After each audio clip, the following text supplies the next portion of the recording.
Hey, it's Guy Raz here, host of the podcast The Great Creators, where each week I talk about creativity with some of the most accomplished and iconic actors, musicians, and performers of our time.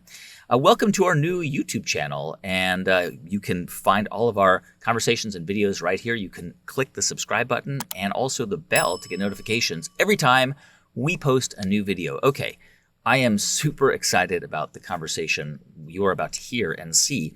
It's with probably one of the greatest and most iconic actors of all time.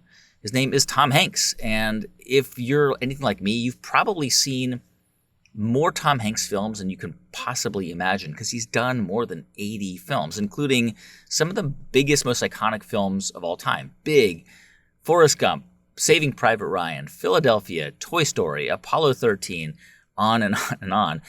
Most recently, he's been getting some Oscar buzz for the character he played in the Elvis film, Colonel Tom Parker, who was, of course, Elvis's manager. In my conversation with Tom Hanks, you're going to find out about how not getting cast in a play actually ended up leading him to a hugely lucky break. You'll hear how Tom learned the art of role-playing by horsing around with his siblings, and also what he learned from his collaborations with directors like Ron Howard, Robert Zemeckis, and, of course, Steven Spielberg. Our conversation starts in Northern California, where Tom grew up. He spent most of his childhood moving around. His parents were actually divorced, and he mainly lived with his dad. And by the age of 10, Tom had lived in 10 different houses. But he says that something about all of that change actually seemed kind of exciting. I want to start by asking you about your childhood, because it's very similar to my wife's in the sense that her father was married 3 times, her mother was married twice. She has brothers and sisters from different marriages. She moved around a lot. It was a very unstable and disrupted childhood, and yet she's the most emotionally stable person I've ever met in my life. And so it's kind of amazing, because sometimes people turn out that way and sometimes they don't. And it seems to me that you kind of turned out that way, right? Like you had this like textbook disruptive and disrupted childhood. Well, everything but child services being called. That never happened. We just moved around a lot because my joke is that my parents pioneered the marriage dissolution laws for the state of California. You know, it's like they were right behind Zsa Zsa Gabor on their. They got divorced, I think, in 1961. I was 5. I was third of 4 kids. My younger brother was an infant, so and he ended up staying with my mom, and we all went with my dad, who was in the restaurant business. And that's the reason we moved around so much. The restaurant business is, all but migrant, Yeah. Somebody calls and say, hey, I need a guy. They say, well, I can't because, we'll pay you this much. Next thing you know, you're loading up the car and off you go. And then you're there for a while. And then he hates the owner, and then he quits and makes a phone call. And 48 hours later, we're living in a completely different city. And without an awful lot of explanation that is going on, we just kind of moved. And we all reacted to it, I think, in different ways. My sister, who was 5 years older, she was very outgoing. She had a big personality. My older brother was shy and he is, however, the funniest human being I've ever met. And I was just the guy that was kind of like, hey, where are we going now? Hey, this ain't bad. Yeah. I had the joy gene, I guess, and I was never intimidated by starting a brand new school or living in a brand new. We lived in every combination of housing you could have. Yeah. Big rental homes with a lot of people in it, small apartments and vast apartment complexes with only the 3 of us. We were latchkey kids.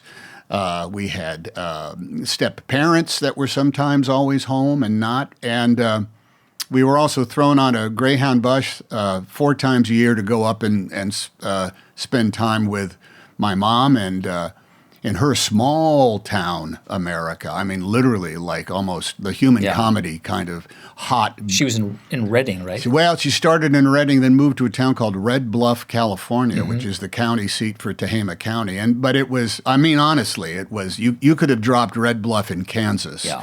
Or, Missouri. It was not like being in California at all, except the license plates on the cars. the Sacramento River ran through it, and we'd get on bikes and ride down to the river and pawn our money and go to the A&W root beer stand. And it was fun, save for the various confusions of the marital statuses of all my parents. We had a lot of step siblings who were all kind of great. I mean, we were always just this kind of big knot of kids on occasion, but then there were other times there was nobody around except us. So by the time I'm 10, I've lived in 10 different homes in probably 4 different variations of the Brady Bunch meets My Three Sons by way of the Waltons, and I was just one. I was just one of an awful lot of mouths at the table. I knew what time it was by what was on TV, and I liked going to school.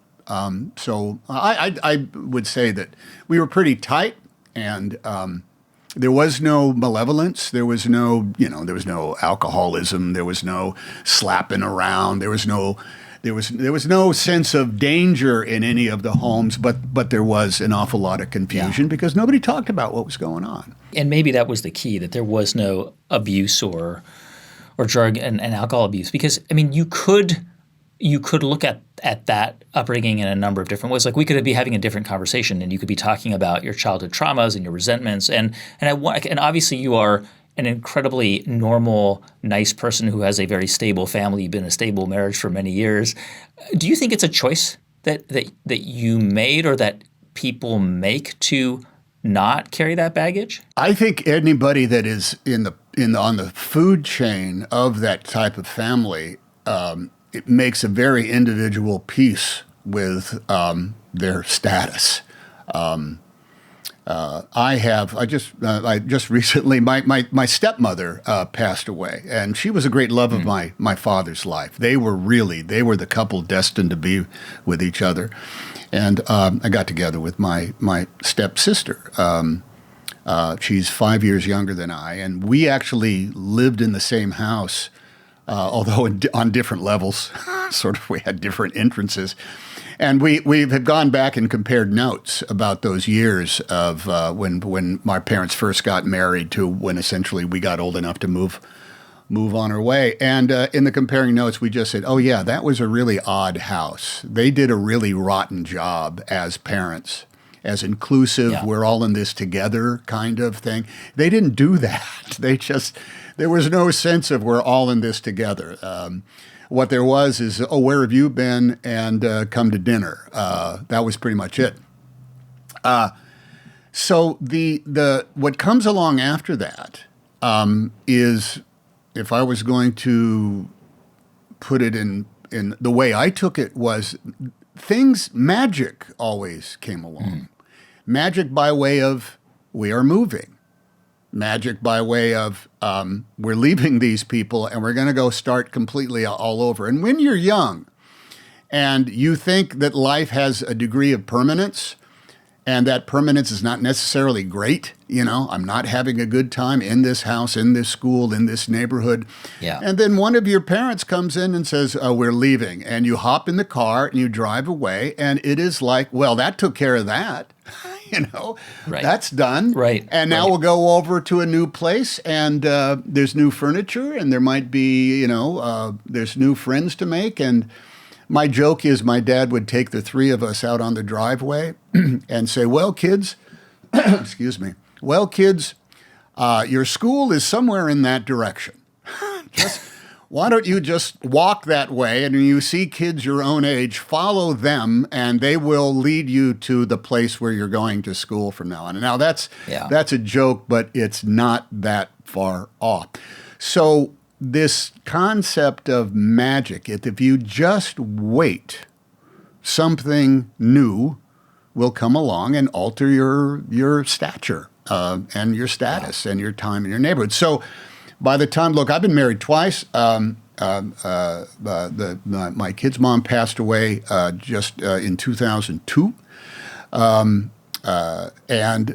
Rita and I have been married for 34 years, and you just end up having the same faith in that magic. Oh, this magic occurred, and here it is. And you sort of like finally land in a place that needs no altering. Yeah. And I don't know if is that a choice, or is that just the natural flow towards what you desire. I would say that it kind of like matches exactly what I do for a living, which is enter room and seduce all people in it. That's what I did every time I would imagine that your wife went to an awful lot of schools, and if that's a socially uncomfortable situation, like it was, I would say, for my brother, that's an awful lot to adapt to. That ends up being an interior battle that you have to pursue. I did not feel that. I just I started a brand new school in first grade, and then I started a brand new school in second grade, and then halfway through second grade, I began a brand new school, and I stayed in that, and then I began another school in fifth grade and another one in seventh grade. And I just thought, hey, I dig the mix, man. Yeah. I had friends who literally were living in the same house that they were born in, and they were going to the same school. And I honestly thought, how can you stand that, man? Where's the variety in life? You gotta go. And I have plenty of variety in life right now. But as opposed to, I don't know if you're 10 or 11 or 14 years old and you're conscious of actually making a choice. Right. Other than how do I deal with the reality of what's going on here? I'm wondering how you as a teenager became interested in theater, because you were, from what I understand, you grew up in Oakland basically, and you were going across the bay to the city of San Francisco to see The Iceman Cometh, which is pretty sophisticated stuff for a teenager. How did you get drawn to that? Was there a teacher? Was there somebody? It was at Skyline High School in Oakland, and it's a 3-year. They have 3-year high schools in Oakland, and so my sophomore year, my first year in high school, you're definitely a low man on the totem pole, and I just thought high school for my sophomore year was just like some bad version of every TV show you've ever seen about high school. What do? Well, you take chemistry, and you run track. And there's a clique and social hierarchy that maybe you take part of it. And I hung out with kind of like a spiritual crowd. We talked about highfalutin things. But as far as going to school itself, it was just a place to do time, 6 periods, 6 classes, a level of disinterest. But then friends of mine were in a play, the school play. And I went to see my pals in it, and it was a real play. I mean, it was a big auditorium, and it was like a theater, and there was a set, and there was lightings, and there's people I knew up there, and they were performing in Dracula. And I just thought, what is this? Where did this come from? Is this something you do in school? And the next year, I was in quote-unquote drama class, and my teacher was a man by the name of Raleigh Farnsworth, and he was a career educator of theater arts all his life. He was gay, and I didn't know that. Nobody did. He was very well dressed, and his hair was perfect. But he was a guy who found the great pleasure of teaching drama. We had a class. The classroom actually had a stage in it with a curtain and rudimentary lights. And when we would perform our assignments, the lights in the room would go off, and the only lights on would be up on the stage. So it was like a little theater. And it was just like a classroom for algebra or powermatics, except there was a theater on the end of it. Yeah. And I just thought I lucked into a scam that could get you through school. This is a place where you come and you learn lines and you play around. And none of it was homework and none of it was work. And that was the class that made me, I couldn't wait to get to school every day, because we were going to be doing some sort of scene work or some sort of theater game or some sort of exercise, and began right then and there always having something that we were rehearsing and something that we were performing or watching somebody perform as well. And if an educational process is go to this room and keep listening until you find something that fascinates you, And then you will throw yourself into that because, it could be accounting or, it could be geography. Yeah. It could be the thing that you end up making your life's work on. And that was that. I just saw that and I said, this is the greatest way to go to school because this is what I do all the time anyway. This is what I do on the bus at home, goof around and say things in as loud and as attention-getting format as possible. I know that you got into theater in high school and obviously you decided to pursue it after high school. But I wonder, like we've had guests on the show who are, it's almost like they're Division I athletes. Like like most professional athletes have at least one parent who played Division I sports. And a lot of actors, like we had Sigourney Weaver on and her mother was a famous actor in Britain, and she almost had, it's like she has the gene, right? And you didn't have any of that in your family. And I wonder if there was a point in high school because you decided to pursue this when you left high school, right?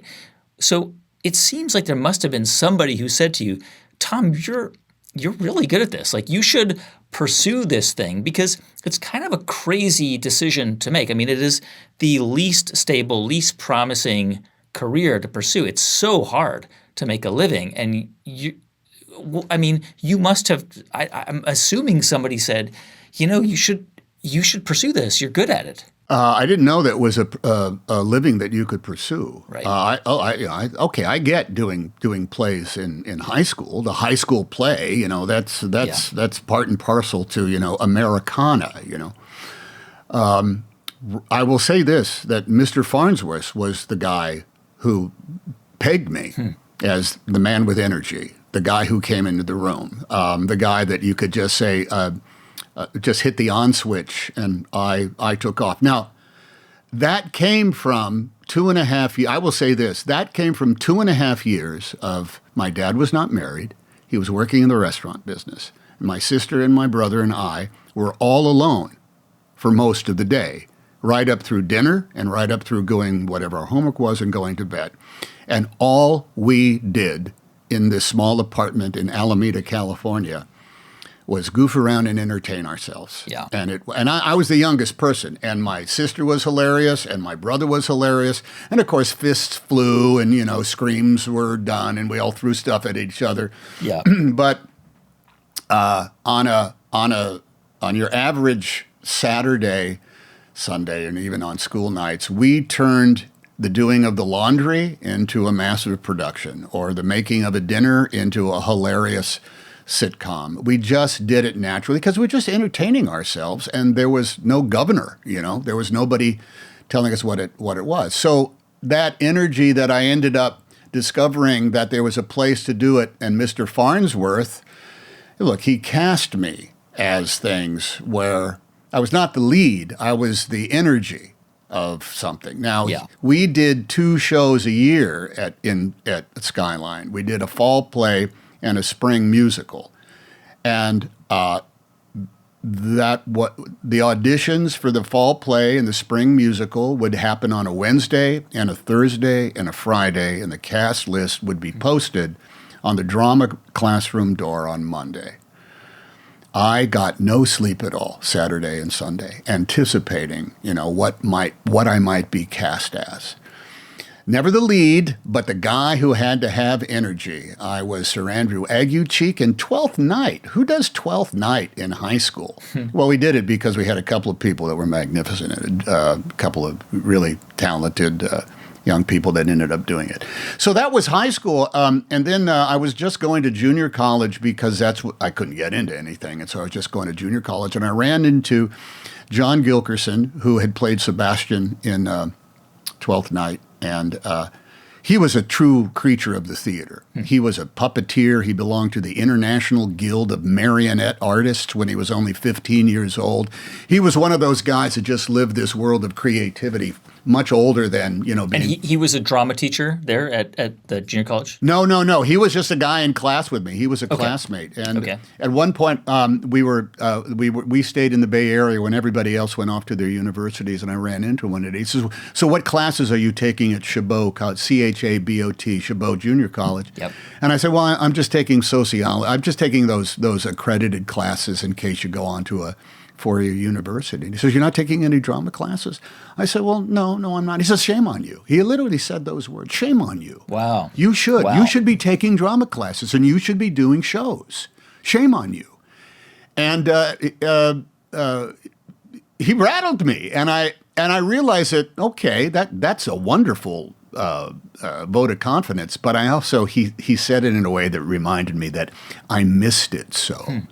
I missed the juju of being in a class and learning lines and being critiqued and having to perform for somebody. So from that, I took a drama class every year, every quarter when I was at Chabot after that. And those drama classes were the great catalyst to getting out and seeing theater in San Francisco that was, what was it? What was unique about it, Guy Raz? It was professional theater. So I'm seeing, because it's a school assignment, I'm seeing The Iceman Cometh at Berkeley Rep, and I'm seeing Desire Under the Elms and Peer Gynt and The Merry Wives of Windsor at ACT, American Conservatory Theater. I'm going anywhere in order to see professional theater, and that's when this gong went off in my head that says, this is a job. Wow. This is a thing that these people are getting paid to do. Yeah. And I can't say right then and there I just thought, man, that would be a great job to have. I had no idea how to do it. I was in college, so then I decided maybe the thing to do is make theater arts my major in school. Yeah. And that I ended up doing that. And I never finished college because I went off to another school. And while I was there, I did not. This is the most. The truth is, you can say, what was the secret to your career? What was the first job you got? And I said, that's not nearly as important as the job I didn't get. I was not cast in a show at my state college in Sacramento.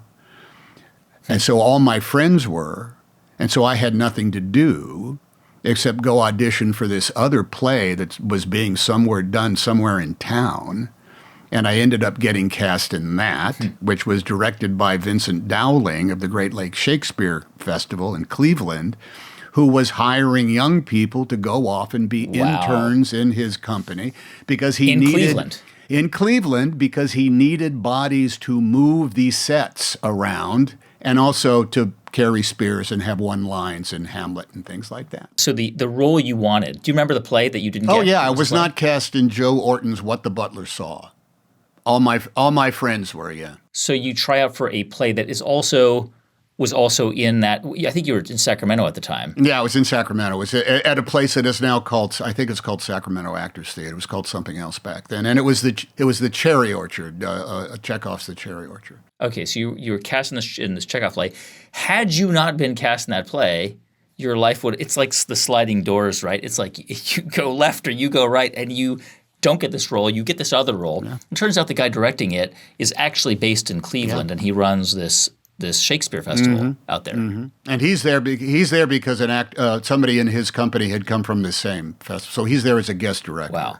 And if I had been cast in the play at college, I would not have met the man. I would not have played Yasha, and he would not have said he said to me, he says, I want you. I think you could be an actor. I think you could. If you want to be, you could be an actor. And then he offered me a job in which he didn't pay anything. But from everything that I've read, I mean, that's really where you learned how to act. You ended up going and moving to Cleveland for like 2 years. I ended up doing 3 seasons there. Then the first season, they needed somebody to round out the large cast of Taming of the Shrew. And so I was cast out of the intern company as Grumio, along with Jan Akers, who was also from Sacramento. There was 5 of us that made the trip. And from that, both of us had to go on tour on an arts grant for the Ohio Arts Council. And it just so happens that in order to do that, every member of the company had to be an actor's equity. And so these 2 people who were just interns were said, okay, you're going to be paid minimum. You will pay the dues. And you are now, thanks to this card that is in your wallet, you are now a professional actor. And I was invited back for the next season and made it another. And it was during that second season as I met everybody who said, "Okay, all right, kid. So you're going to keep doing this? Then you have to make a decision. And that is, where are you going to go after this season? You're in Cleveland right now. Where are you going to go?" Well, my son Colin had been born. There was a lot of there was all sorts of other otherworldly pressures, but my good friends George McGuire and Michael John McGann, who are still good friends of mine, they said, "Look, if you're an actor, there's only one place for an actor to be. You have to go to New York." Yeah. I'd never been to New York. I'd seen New York in the movies. The closest I'd been to New York was Shaker Heights, Ohio, which is on the the east side of Cleveland. That's the closest I'd ever been to New York. And they shepherded me through the process of being broke and poor and on unemployment in New York City.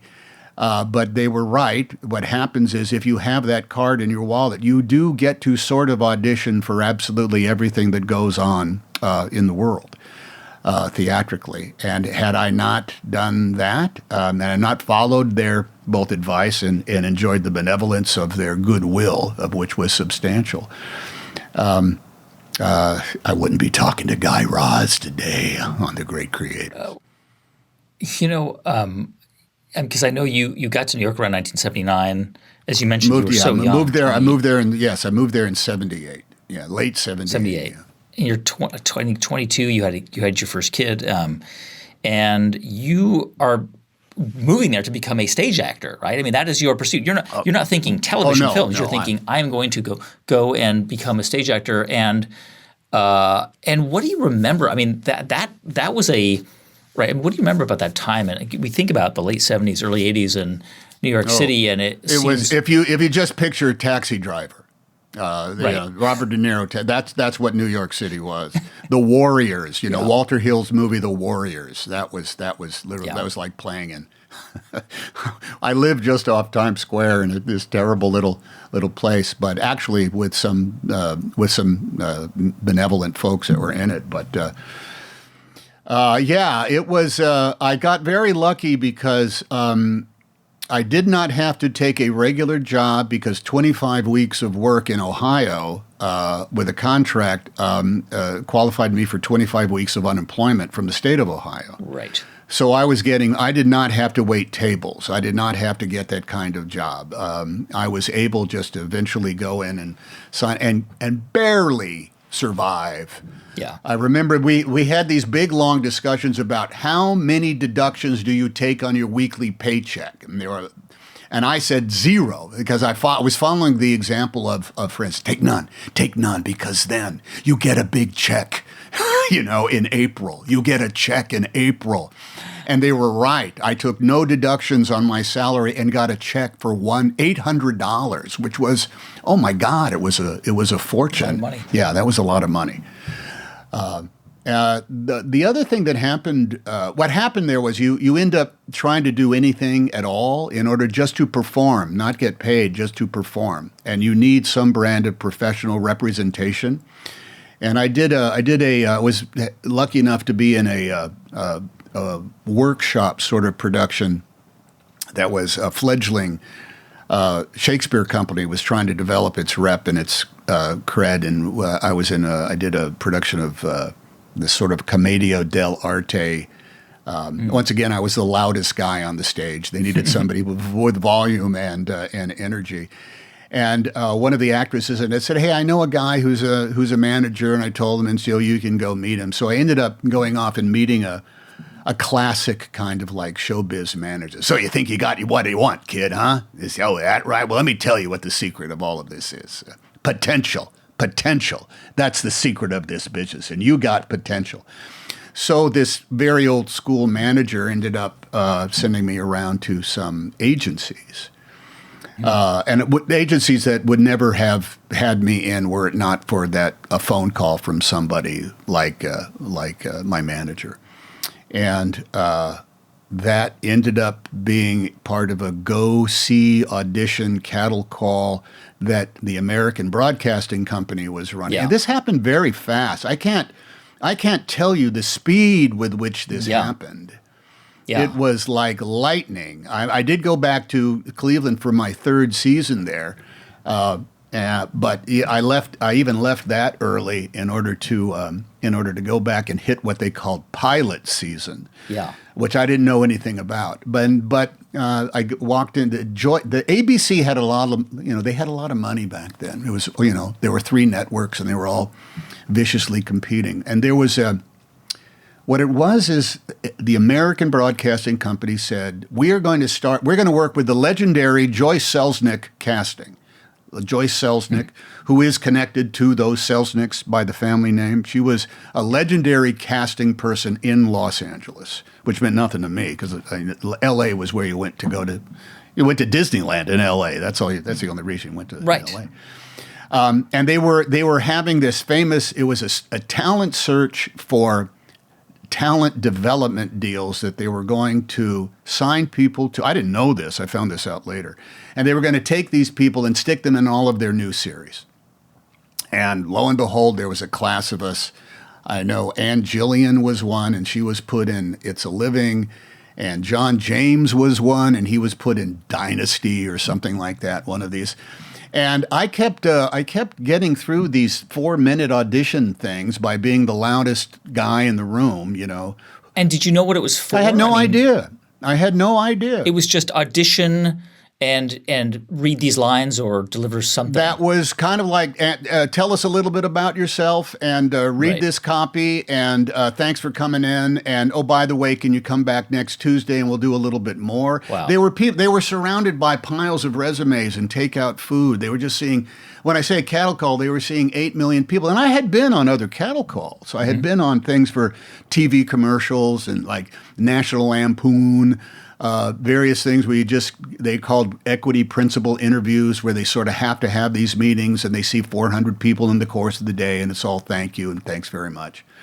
But for some reason, lo and behold, I don't know why they kept inviting me back until they said, we're going to send you to Los Angeles as sort of like a quasi audition kind of practice to see how I would do in the true meat grinder, which is go read for a specific pilot with specific producers and what have you. And I know there was at the time they were trying to develop such things as the TV version of Breaking Away, a television show that was originally at first it was called Jack Flash, and later on they called it into the Last American Hero. There were all these sitcoms that they were doing, some which went and some didn't.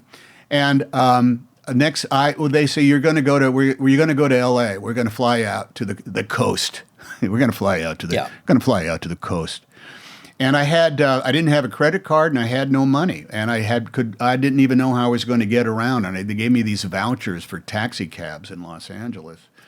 And it was surreal. And I would go out and I would do what they said. I'd be in some hotel for 3 days, and then I would go back. And they'd said, "Oh, you shouldn't have gone back. We have a few more things." I kept going back, but then, lo and behold, found out that they had signed me to this talent deal. I was part of the class. I didn't even know. It's just sort of remarkable to kind of get your head around this because you are a total unknown at this point. Like you are a nobody. No one knows you. There's an open cattle call.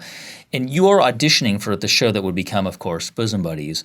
And you came from the Shakespeare, like you were a Shakespearean actor. Like that's what you had been doing for the previous 3 seasons. And it's almost like you were back in your apartment in Alameda horsing around with your brothers and sisters. Like that was the character That's exactly, yeah. Yeah, that was it.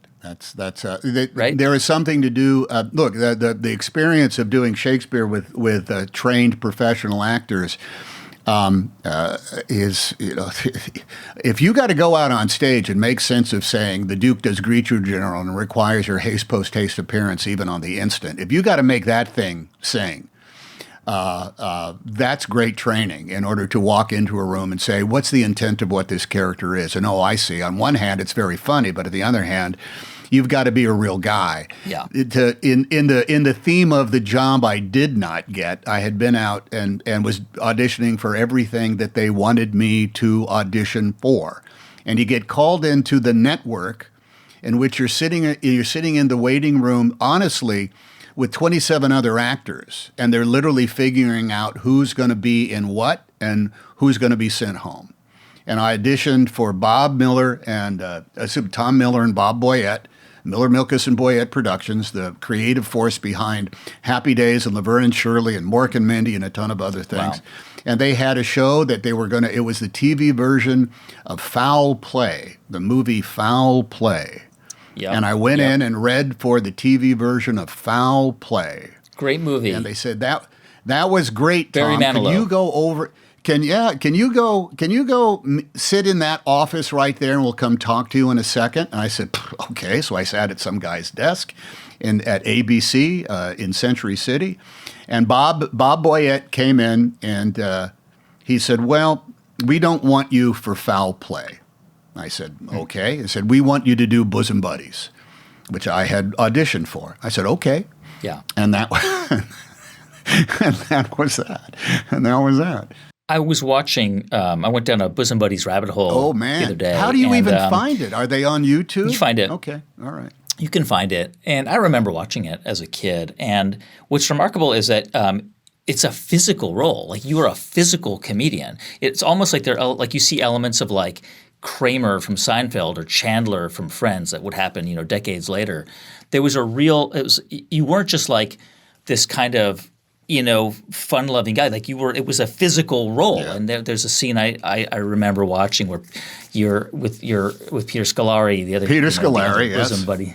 And you dare him to slap you, and then he slaps you, and you see, do that again. He keeps slapping you. You're just standing there while he's slapping you, and then you sort of are kind of wrestling with him. And that was that was it. You probably remember what I'm talking about, right? Yeah, I do. That.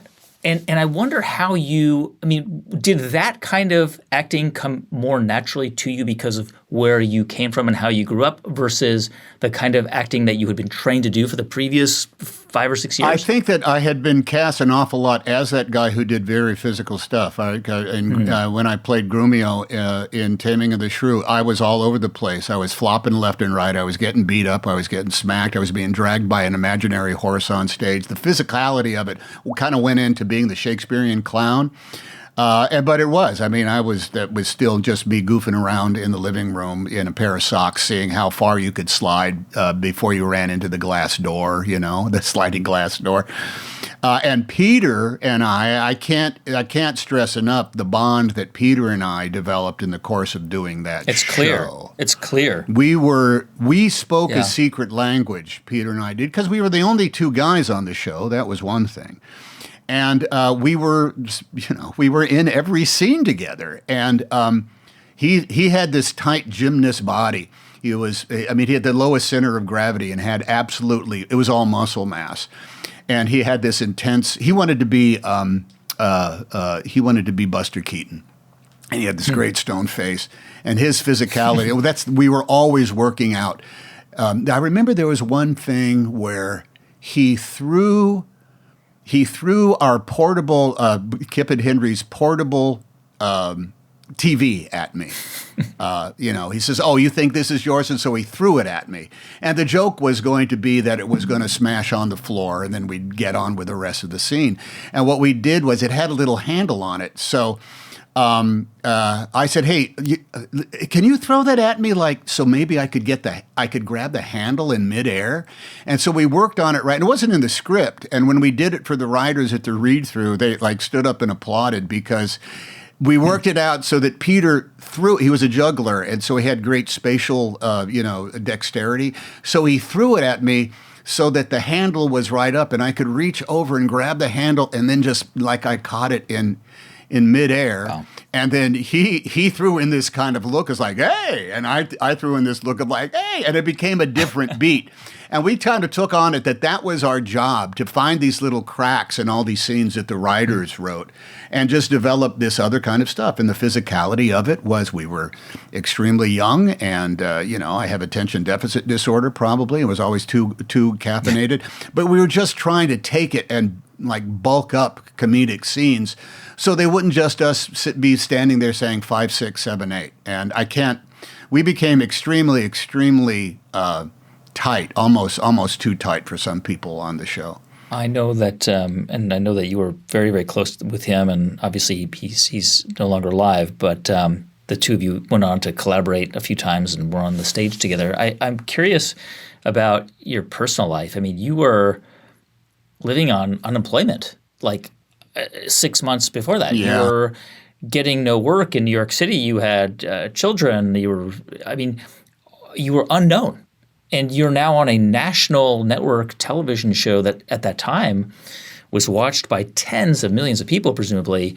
I mean, did your life it was just always blow up? well, it was always in third place. You know, we bemoaned the fact that Tom Selleck was on CBS in Magnum PI, and we were on ABC on Bosom Buddies. So we were kind of toast. But it's funny you should say that because yes, we were number 3 for the night, but number 3 for the night still had 13 million people watching it. 13 million people. Yeah. I mean, today that would be the biggest. Oh, it'd be huge. Runaway hit. It'd be huge. Yeah. How did that? I mean, that must have just kind of rocked your world. I mean, you were all of a sudden famous. Like, not really. Did you? I would say no. No, you wouldn't. No, I was a celebrity in a way that the only way it could sort of translate like it was like so is that I'd be at baggage claim. Yeah. And somebody would say, "Hey, are you that guy from Bosom Buddies?" Yeah. So the show was only on the air for 2 years. But you were making money for the first time in your life. Yes, yeah. I was making money, just barely staying above water because the cost of living in Los Angeles and having a car, and they didn't ply us with a ton of money. I mean, when you think of between, this is 1980, and I got paid $5,000 per episode. But half of that goes to taxes, and you lose some other 2 commissions. Yep. And so I was kind of like, look, I had enough money to make house payments, but only for a year. And I had, by the time the show was over, my daughter Elizabeth was born. So you had 2 kids and a house in the valley, and waiting for the phone to ring. And whatever nut that you were able to put away was, it was quite dwindling. The thing that happens after your show is canceled is that you're on a show that's been canceled. Yeah. So there is, on one hand, there's an onus, as in, kid, you had your shot and it didn't pan out. Yeah. But the other thing is, the other thing that can happen is, well, he was pretty good on that show. So other people, some other interests would come around to it. But it's not like, oh, gosh, can we get that guy? It was just like he might work out. So there were a couple of years there where to be an unemployed actor, middle-class unemployed actor with a dwindling bank account and car payments and 2 kids and be waiting for the phone to ring, that's not the greatest way to go to bed every night at 11 o'clock. But it also didn't, I have to say again, it did not last for a very long time. I got to say, lightning quick, I ended up meeting the guys who wrote Splash, who said, hey, that guy that was in that guest episode of Happy Days, he might be good. And Ron Howard is just starting out. And as a director. And you met Ron Howard for the first time as a guest actor? No, he was already gone. He was gone. I met the writers from. I met Lowell Gans and Babaloo Mandel. They had written. They were getting into writing features, and I was just coming in. I thought to read for the Funny Brother because those were the roles that I was reading for. Funny Brothers, kooky sidekick. The guy with energy, the loudest guy in the room. And by the way, they asked you to read for this based on that one guest appearance you did on Happy Days? Yeah. You were like the Fonz's cousin or something. Oh, I was a guy that was mad because he kicked me off a swing when I was young, and I came back for, And simply because of that one guest appearance, they thought, hey, this guy's interesting. Well, I think they were aware of Bosom Buddies, but that was just another TV show. But yeah. And the thing is, the movie Splash was a low-budget movie for Disney and old Disney, Roy Disney was still running it. And Ron and Brian, I got to give Brian Grazer, the Brian Gray, they're now run Imagine Entertainment. They're colleagues, yeah, they're collaborators. Yeah, and they were young Turks that were trying to make their way. And on one hand, it's the deal in order to get the movie done in the first place, and then how do you get the movie done? And going into it, the studio essentially didn't care. After everybody turned it down, after every A-list movie star from Chevy Chase to Dudley Moore to Warren Beatty. I mean, everybody just said they weren't interested. Nobody wanted to be in Splash. No one wants to be in Splash, directed by Opie Cunningham for Walt Disney. No one wants to do that. But and was Daryl Hannah? Was she a big star at that point? That was the deal. The studio wanted Daryl Hannah because she had been in Blade Runner. Right. She was Daryl Hannah. Yeah. And they didn't care about anybody. They didn't care about anybody else. So they didn't care who was going to – it was like Alan Bauer, I think, was your character. They didn't care who was going to play that. No. They were willing to let Ron and Brian decide that. So – wow.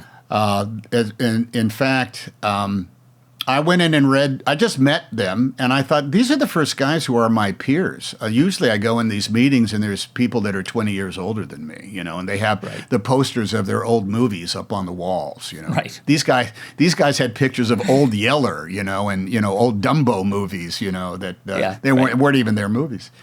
And Ron said, okay, I want you to come in. I want you to read, but I don't want you to read for the brother. I want you to read for Alan. And I said, oh, okay, all right. And Ron said, that's the lead. I said, okay. Meaning is like, take this seriously. I mean, come in. I'm giving you he didn't say so much, but he was saying, I'm giving you the opportunity to win the job. So come in and read for it. Wow. And I did, and I worked hard, and I prepared, and he taped it back in the rudimentary home video taping system, on a thing, and he ran me through some exercises, and I had to, change pace, and I had to do it. But then that was that, and he called me up a couple of days later, and he said, "Hey, hi, yeah, it's Ron. Hey, listen, you got the job, but I need a favor." He was like, okay, you go back to that first thing you said, you got the job. Okay, no, you got the job. It's going to be great. You're perfect, but I need a favor. And I said something to the point. Yes, Mr. Howard, what can I do for you? And he said, the studio is fighting me on Daryl Hannah. He really wanted Daryl Hannah. Yep. And the studio said, well, fine, but how good is she and what does she look like? So Ron said, I need you to come in and do an on-camera test. That is not going to be your test. It's going to be for Daryl because she's great. Hannah's test. Right. Yep. And we've since compared notes about that. Daryl and I had some sort of odd reunion with somebody not too long ago. During the COVID break, we talked about this. And her side of it, of course, was, fascinating. And I said, okay, all right. I don't know what a real camera. And he said, like on video. So no, this will be a real camera test. I didn't know what that was. I mean, it was lights and 35 millimeter and a camera dolly and push-ins and push-outs and a scene, the whole bit. And when he said, okay, yeah, sure, I'll come in and do it. But when on the day of the test, I said, hey, Ron, is there any chance at all that I blow my job in this camera test? I mean, is it possible? I said, no, we're not. We're just going to see the back of your head. We won't even get a sense of who you are in it. I just want to see you guys on camera at the same time. And, the rest is some brand of cinematic history. We ended up making the movie, and nobody cared about it very much, but the movie was very good. And it certainly established Ron and Brian. And it was sort of like I think it was actually the first touchstone movie. Disney was trying to develop another division of its movie, so it wouldn't always be Walt Disney presents Gus the Mule-Kicking Horse. So it was Touchstone Films. I recently had the chance to spend a bit of time with Ron Howard, and he's just an incredibly lovely human being. I mean, just remarkably kind person. I shouldn't say remarkably. He just really is, especially given that he really kind of grew up in – he's in it for all the right reasons. He does this because he just loved it, and he figured out that he loved it when he was literally Opie, as he was growing up on that show. Yeah. He just said, this is what I want to do for the rest of my life, but I want to direct, and there you have it. This sort of begins a sort of this period of, well, a collaboration that you would go on to continue with Ron Howard, collaborations you would have with Robert Zemeckis, with Nora Ephron, with Steven Spielberg. When I say collaborations, I mean literally like getting into the script with these directors, working on changing the character, investing in movies that weren't fully funded. Let's talk about Ron Howard for a moment, because you would go on to make many films with him.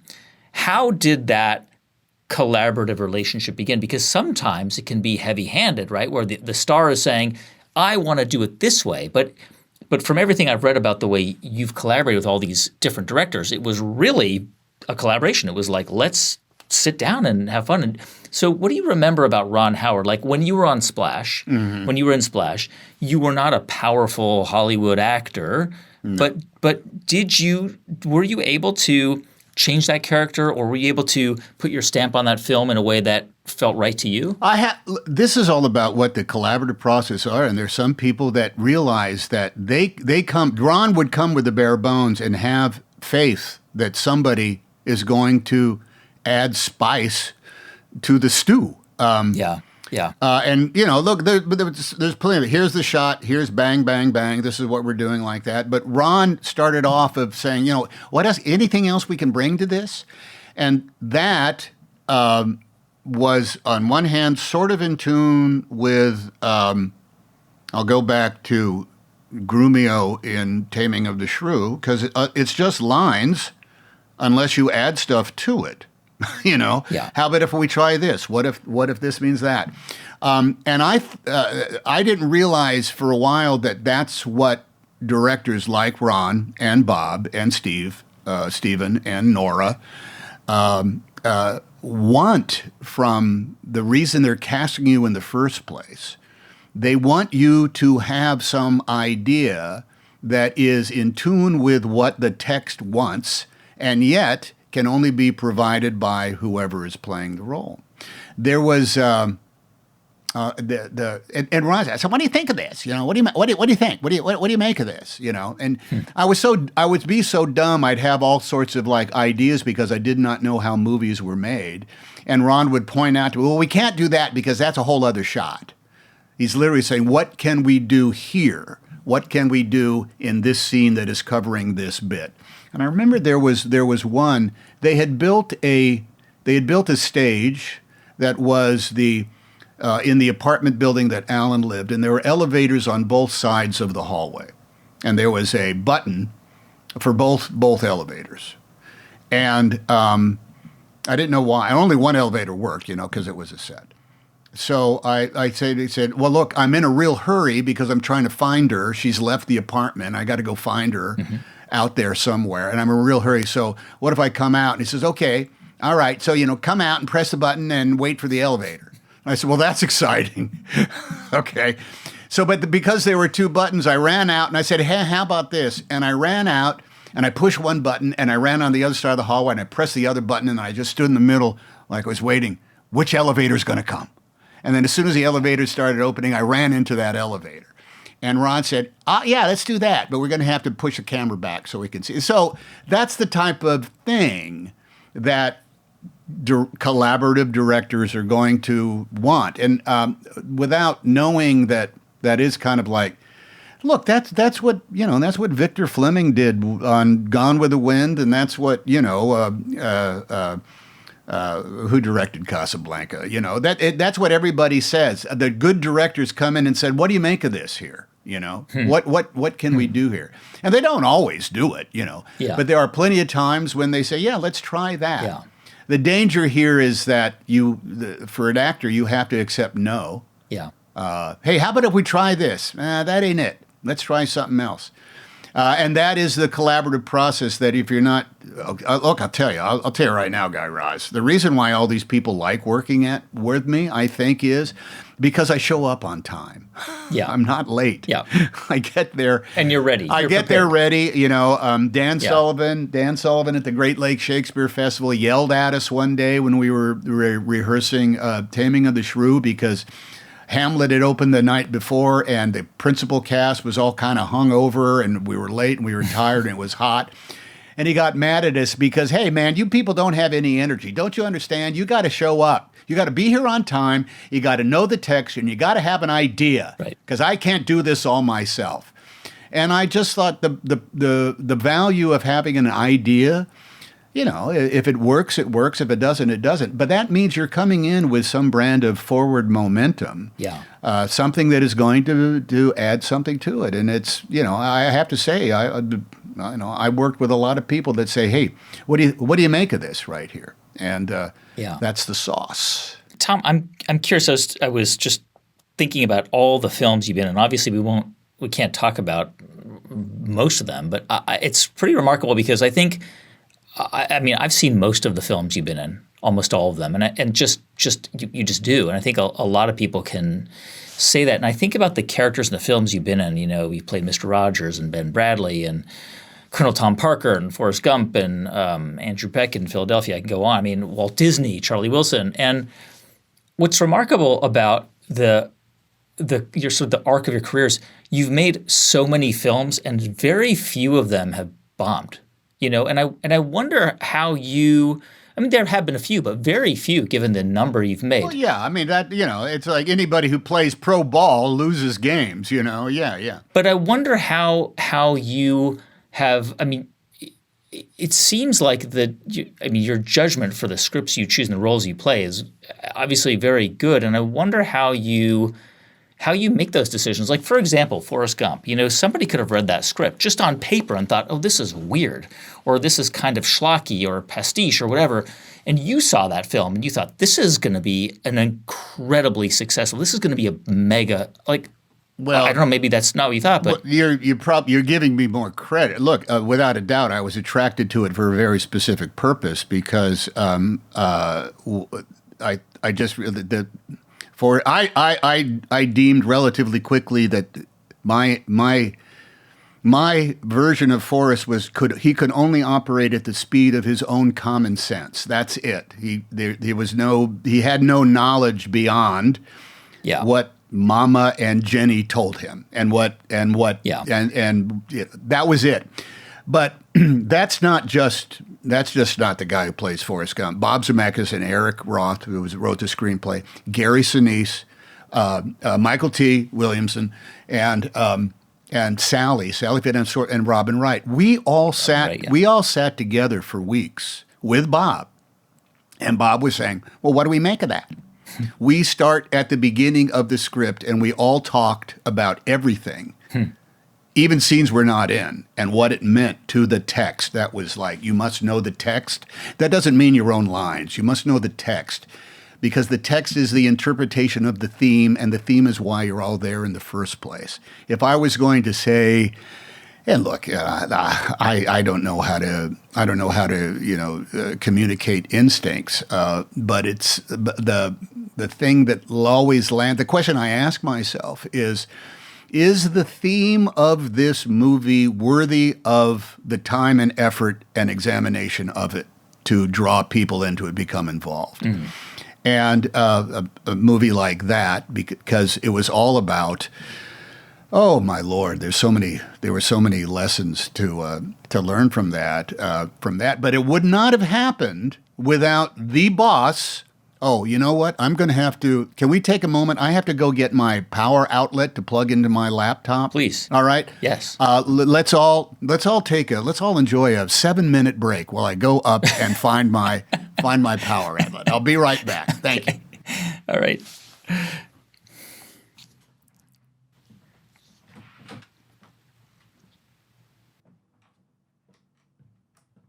Boom. Success. We're gonna be okay.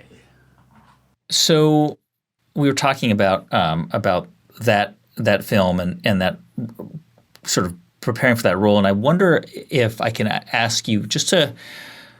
I'm curious if you could break down how you become a character, and obviously there are too many, whether it's Ben Bradley or Captain Phillips or whatever. But let's talk about a recent character of yours, Tom Parker, because he was different than a lot of characters you played in the sense that he was not a nice guy, right? I mean, he was not an easy person to like. There's certainly elements about him that we are sympathetic towards, and he's complex. But I couldn't help but walking away from that film feeling like he really screwed over Elvis, that he really kind of ruined his life. I mean, forcing him to perform in Las Vegas for 7 years in a row. But aside from that, before we talk about the complexity of who he was, there's a lot to unpack there. Yeah, help me understand how you become that character. So Baz Luhrmann says, "I want you as Tom Parker." This is a guy who is like Dutch, but he kind of hid that. He pretended like he was sort of a Southern honorary colonel. All these weird things. He hid his past. How did you sort of build the architecture for me about how Tom Hanks then transforms into this character that becomes convincing for a viewer? Yeah, I was very lucky because I had no idea what Colonel Tom Parker looked like. I had no idea what he sounded like. I had the same sense that, Colonel Tom Parker, he must have been a foghorn, leghorn kind of guy. Well, let me tell you here, son, I'm not going to tell you what you're going to do right now. And I had heard stories from my makeup man, Danny Strepek, who did Elvis for 4 movies, including Viva Las Vegas. And the first thing I ever heard about Colonel Tom Parker, he was just a low-class carny. That's all he was. He'd cheat you out of a quarter, that kind of thing. That's what I'd heard, but I did not know what he looked like. And when I did see what he looked like, I asked Baz Luhrmann, "Why do you want me?" This is a heavy-set, balding man with a hawk-like nose, with this weird accent that no one can actually place. And so my questions was, "Okay, boss, let's collaborate. What are you going for here? Are you going for the physical look?" And he said, oh, yes. So we're talking about a substantial amount of prosthetics in order to make me look like Colonel Tom Parker. He says, "Oh, yes. I said, okay. Now, I had just played Falstaff in a production of Henry IV here in Los Angeles. Because the other thing is, okay, so that's what you're going for as far as look, and I'm going to assume the same thing is going to voice, because I've received commands from directors. Oh, you're going to do a dialect. That's okay. All right, very good.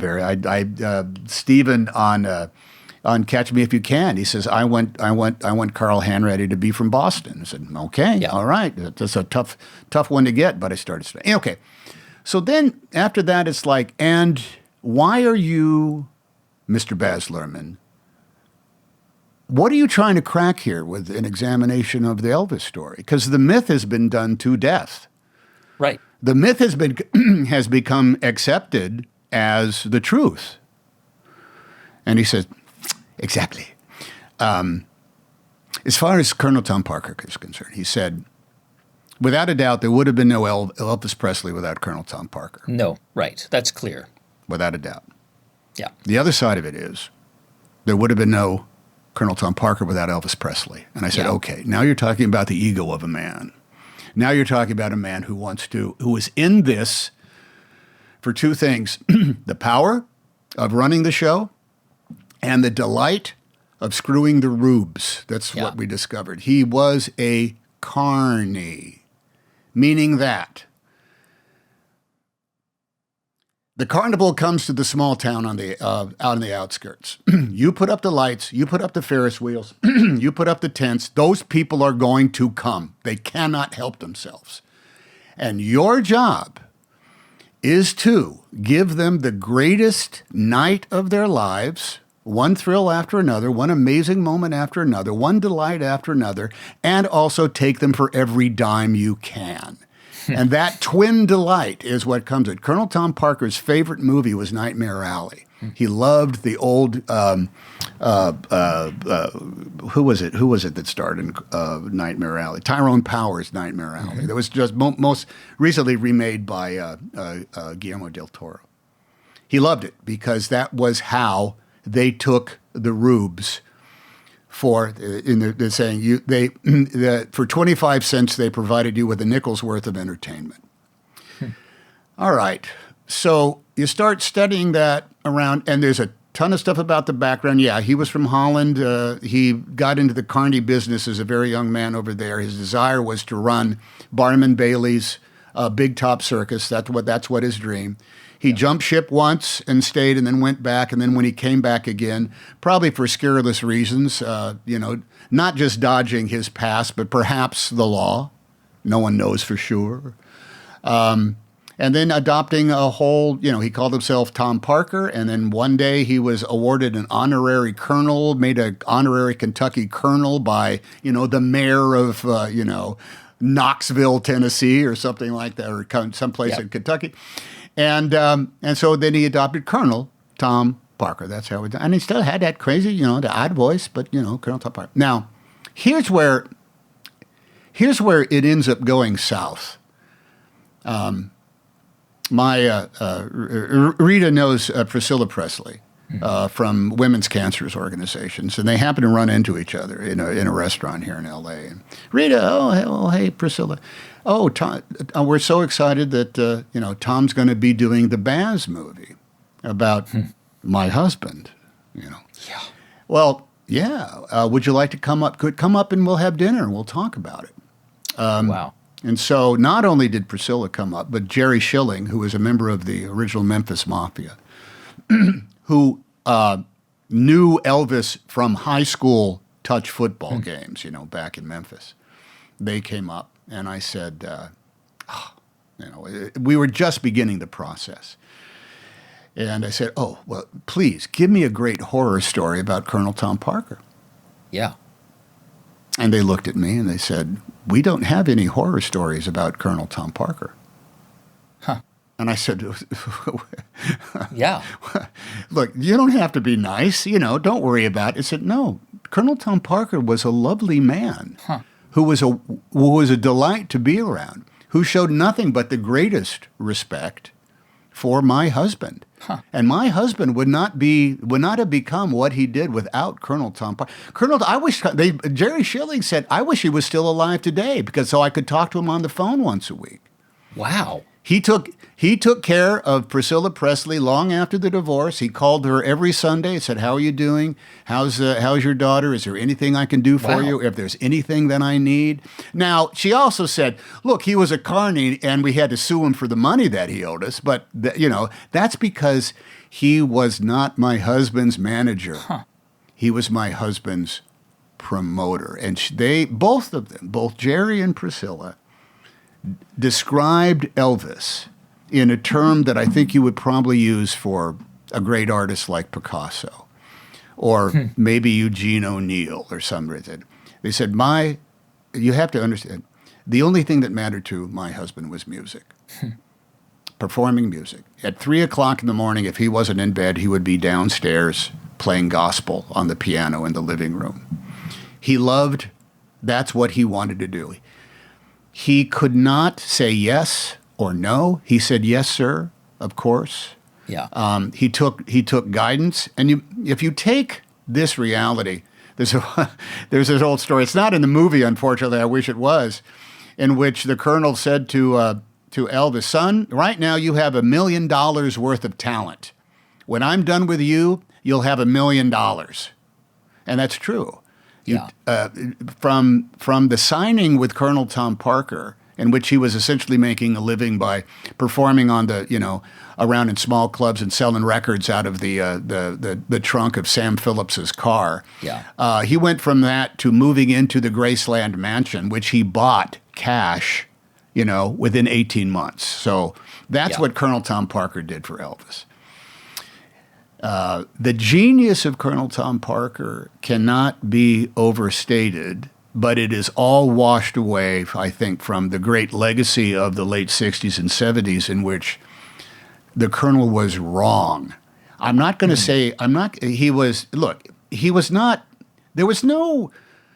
never advised Elvis.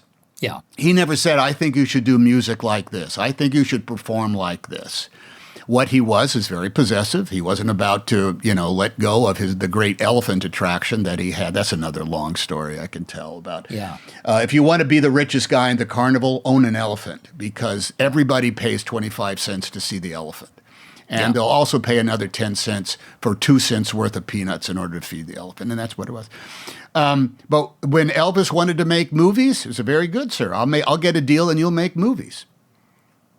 And if you want to make some more records, I'll get a deal with you and make some more records. If you want to go on a big national tour, I'll make sure that you can go on a big national. If what you want is what you do. What happened is that both Jerry and Priscilla told me that he was respectful. He called him Mr. Presley. They had a very tight bond. What got in the way, which gets in the way of almost every business relationship, is time and money. Yeah. I don't think I'm telling tales out of school that said Elvis came back from the Army in the early 1960s with a penchant for uppers, amphetamines. They're sold across the counter there. And everybody in the Army used them in order to stay awake for maneuvers and what have you.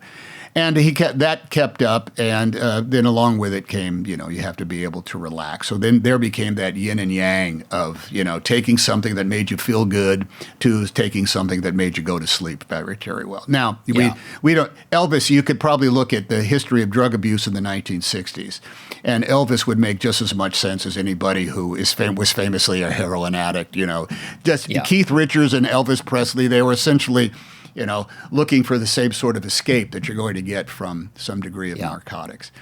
The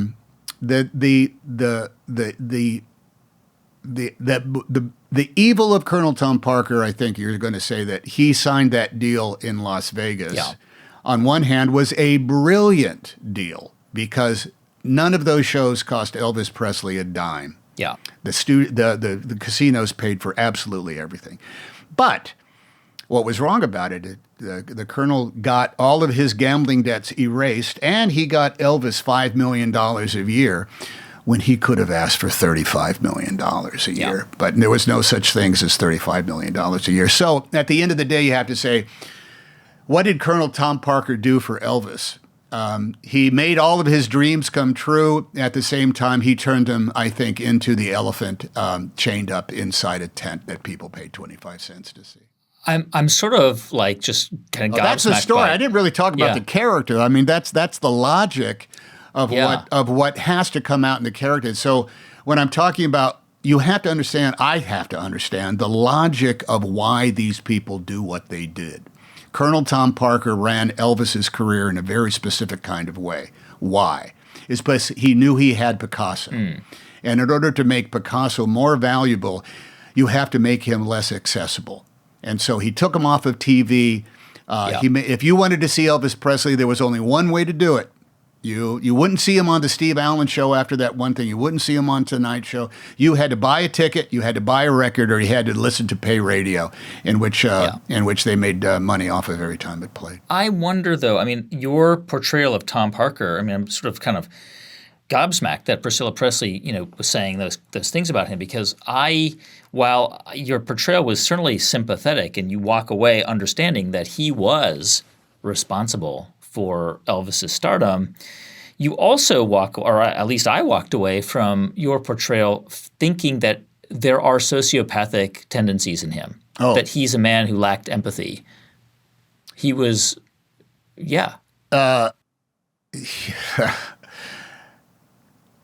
I think that's where you get into the aspect of who's got the power here? I do, because you want my boy. And if you want my boy, you're going to have to give me exactly what I want. That's just the way it works. Yeah. I think the tragedy that hurt both of them was the Colonel's lack of imagination. Because 1968, Colonel Tom Parker's philosophy was you never bring politics to the carnival. We don't go there. We don't talk about that stuff. And what he did not understand was the great power that Elvis had. Because if Elvis had come out and just spoke lovingly about the state of Vietnam and the everything that was going on, he pounded into Elvis that no, you're just an entertainer, you're just an entertainer, you're just an entertainer. We must entertain. If you want to go into politics, run for office, and I'm not your manager anymore. And that was a mistake. He did not understand the great cultural place that Elvis had, because Elvis wanted, Elvis was hip when it came down to all this stuff. Elvis's influences were, rhythm and blues, black artists, and he gave jobs to all sorts of people of color in places where they would not have been able to have the opportunity were it not Elvis Presley say, no, I want them in the band. I want them as my background singers. I want them in the show. And that's where you get into the I think the easy way of saying that, well, the Colonel gave Elvis Presley a career, but he sort of ruined his life. Yeah. But even from Priscilla, it's like Elvis did not have a business bone in his body, but he could have said no. He could have said no. Do you know what she thought of the film and your portrayal of Tom Parker? I will tell you this, that there isn't anybody that portrays Elvis without going through some part of their the rights, the family, the estate. Yeah. And they've been burned many times. Because the myth of Elvis is the thing that carries the day. I don't want to put words in their mouth, but they were very pleased, and I think rightly so, because I think the great power of Baz's movie is it gets fascinating after the 1968 comeback special, because that's where the almost like Greek tragedy starts kicking in, and the fact that it ended. The myth is Elvis got fat, he did a lot of drugs, he gave lousy shows, and he shot a TV. That's pretty much it. He went nuts in a Las Vegas hotel room. Yeah. And he did do really bad shows, and he did get addled, and he was that shoot a TV. He did shoot a TV, and he was affected by drugs, but we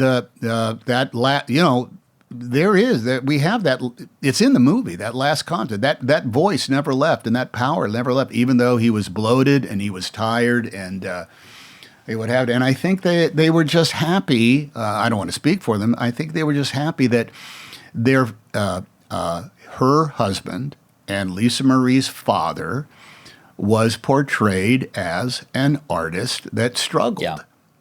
Yeah. And so, as opposed to an example of sloth or greed or avarice. Right.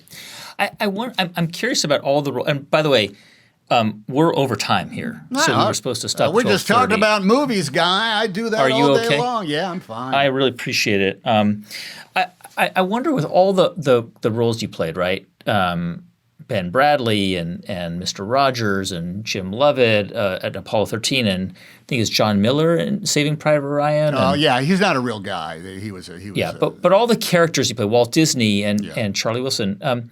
Who do you? This might be two different questions. But let me ask it in one question.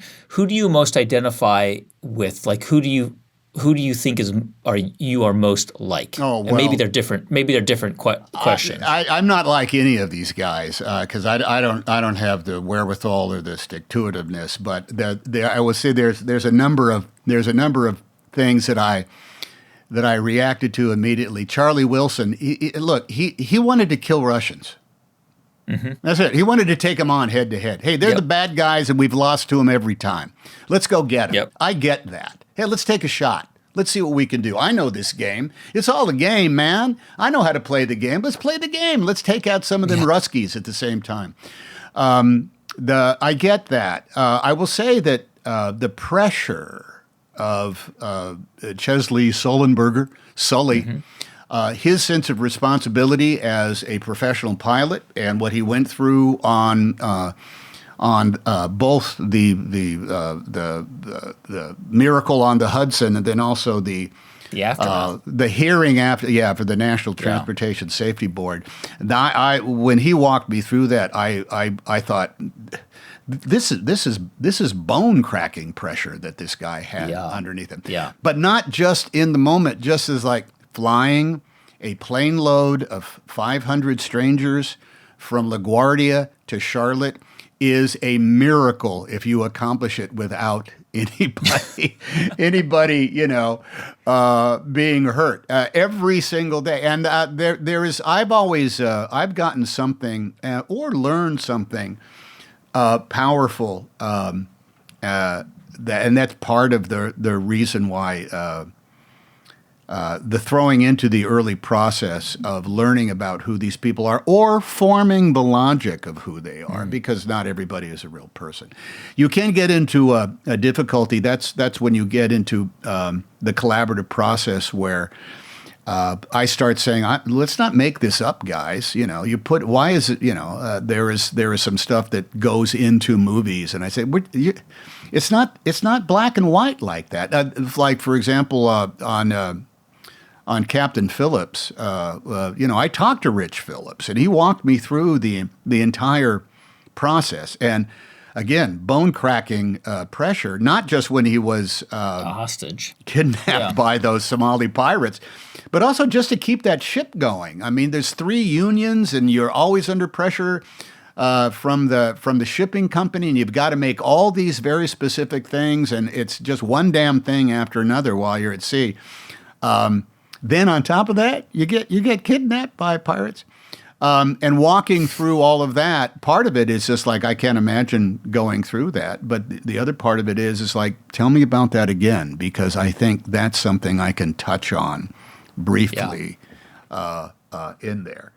None of them are like me because at the end of the day, I'm just a guy. I'm a guy in high school saying, this is a class I can take. I'm looking for the distraction that's going to make life interesting and fun. Now maybe it's work at the same time, but it ain't work to me.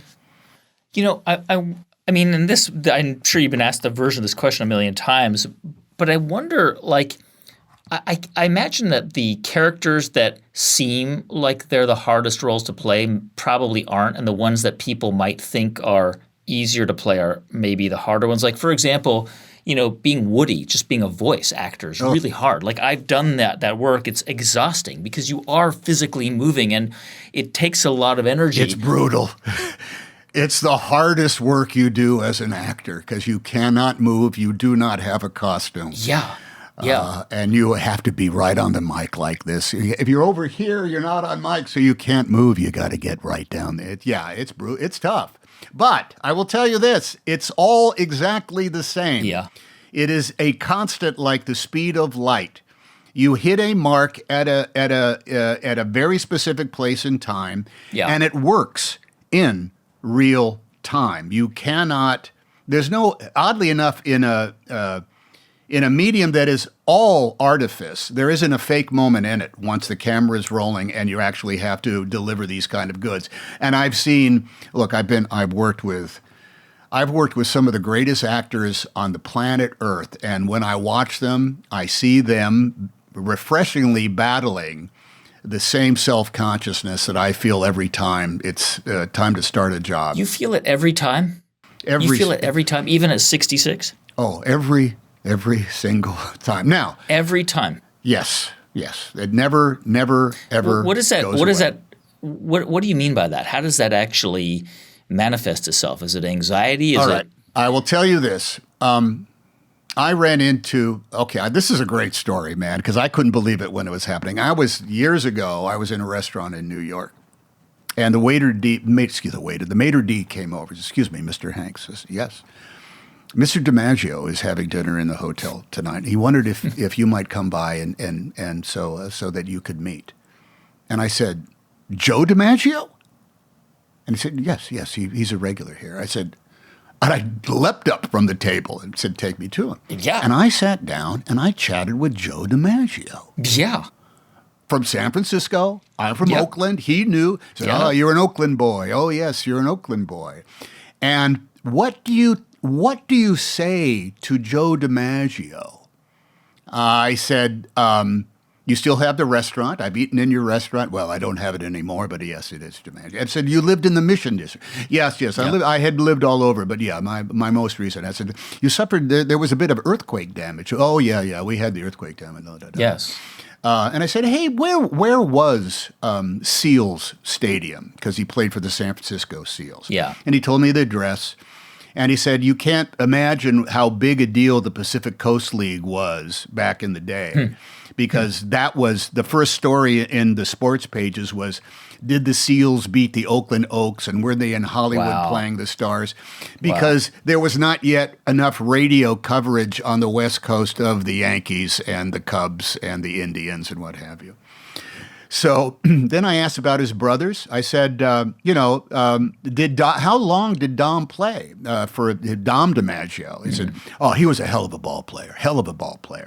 And he said he might have been the best in the family. Joe Dimaggio was saying this. Wow. So, wrapping it up, because he was eating alone, by the way. He was just in by himself. Wow. So I said, well, it's a Mr. Dimaggio. I said, oh, please call me Joe. I said, oh, I can't.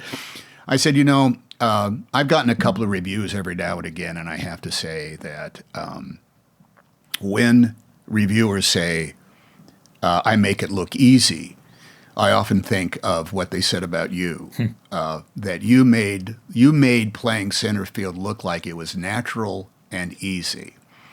And he said this to me, Tom, it always looked easy, except in here. And he held his big hands up over his heart. And he said, oh, it looked easy, but it wasn't in here. And I thought, he has just described what it is for me to stand up and say, okay, I'm this guy and I'm going to fall in love, or I'm going to do the thing, or I'm going to be in the spacecraft, or any of this. It's never easy, but the process is an instinctive one. And when you can let go of the self-consciousness of the fallacy of it all. I made a movie called Road to Perdition with Paul Newman. Yes. Okay. All right. And it's like, it's just like Paul Newman. It's like playing catch with Joe Dimaggio. Right. And on the very first day, we got together. We got to know Paul was a magnificent man. He was, he was very novel, very funny, very self-effacing. But there we all are. And the very first day of shooting was a big Irish wake. And so there was probably 60 extras, and they're all dancing and playing the piano and doing all this kind of stuff. And on the very first day, Paul had to get up and give a toast, as his character. He had to raise a glass of whiskey and, say something. And to say that everybody on the stage was waiting for Paul Newman to deliver his first lines on the first day of a movie. And he did it, and rolling, and la la da da da da. And he said, may you be in heaven a half hour before the devil knows you're dead. He said something like that. And cut. And Paul just froze, and he looked at us all, and he said, you always feel self-conscious that first day, don't you? And everybody laughed. It's like, okay, so if even Paul, has to fight that tendency of this is not a natural thing to do. Yeah. And yet if you do it well enough, it looks like it's the easiest thing in the world, and it never is. Talking about Joe Dimaggio or any athlete, right? They hit their peak at around 32, maybe if they're lucky 35, right? That's it. If you're a professional basketball player, 31, 32. And you're in a profession where you can actually get better every time. Like you are 66. You've been doing this since you were 22 professionally, 23. And do you feel that way? Do you feel like with every character you take on, every role you take on, you have the opportunity to get better, and that you actually do get better as an actor? I will say, the only measurement I have for is by the stuff that I don't pay any attention to anymore. Meaning that when you're starting out, you think you have all these responsibilities outside of showing up, knowing the text, and having an idea. You think you've got to oversee props. You think you've got to keep a certain sort of timbre going on. You think there's a different way in order to concentrate, in order to get there. You have all these kind of external things. You think you have to fight against distraction. Hey, quiet down. You got to do all you got to say, please don't talk to me. You have all these things in order that I used to have in order to protect what I thought was my mojo. This is the way I work and this is what I have to do. Yeah. And all of that stuff is just slipped by the wayside. It's just,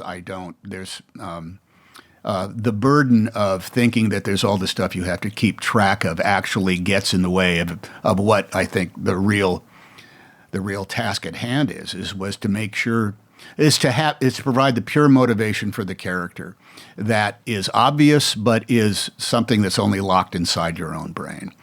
Like there's an example now is like a lot of times. Like the camera crew, there's a focus puller and there's an operator, and there might be somebody else there, the guy with the boom if you're on the sound stage. And recently everybody started dressing in black, so they could kind of blend in. But there's still that kind of thing. They'll say, "Hey Tom, am I in your eye line here?" And I got to guy, I don't even see you guys anymore. I'm sorry, you're fine. Don't worry about it, because I don't see you anymore. Now, they're in my eyesight, but there is another, I just don't worry about it. Yeah. So that at the age of, thank you, 66, there's just a ton of stuff I don't worry about anymore that doesn't interest. I must say that what has become even more important, however, and this is getting harder, is knowing the text so cleanly that you don't have to think about it. Yeah.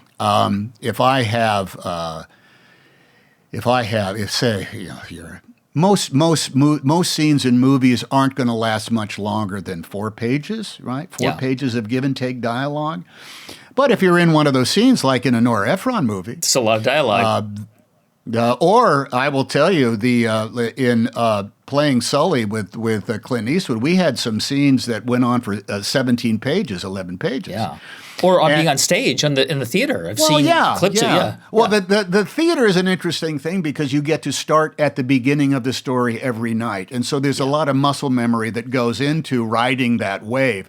But if you're doing a movie, you've got a day, maybe 2, in order to nail that bad boy. And like in Bridge of Spies, if part of it is, getting up in front of the Supreme Court and arguing a case, that's a lot of dialogue. Yeah. But it can't just be dialogue. It has to be connected ideas in your head, the same way like your favorite Bruce Springsteen song that you've been singing since 1986. You have to know it so well that you can pick it up right in the middle of it. And that is requiring more time. That is requiring more. I mean, I have to type out these things on cards, and I got to carry it around with me for a long time. I got to mumble and I got to think, and you have to do it so that as the day that you're shooting it comes closer, you actually have revved up your charges so that when you can come in. Yeah.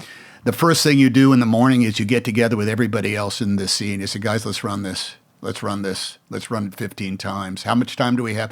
"Oh, that's okay. We'll be in my trailer running this." I do it all the time because the mental facilities here, the wherewithal, the marathon aspect of it is. I don't know how much time I'm actually going to have to give it 100% of the energy. Yeah. Now is that a technical thing that I've learned to do? Well, maybe it is, but it actually ends up feeding into that which will make me stronger as an actor that I was not able to do in movies when I was in my 30s or 40s.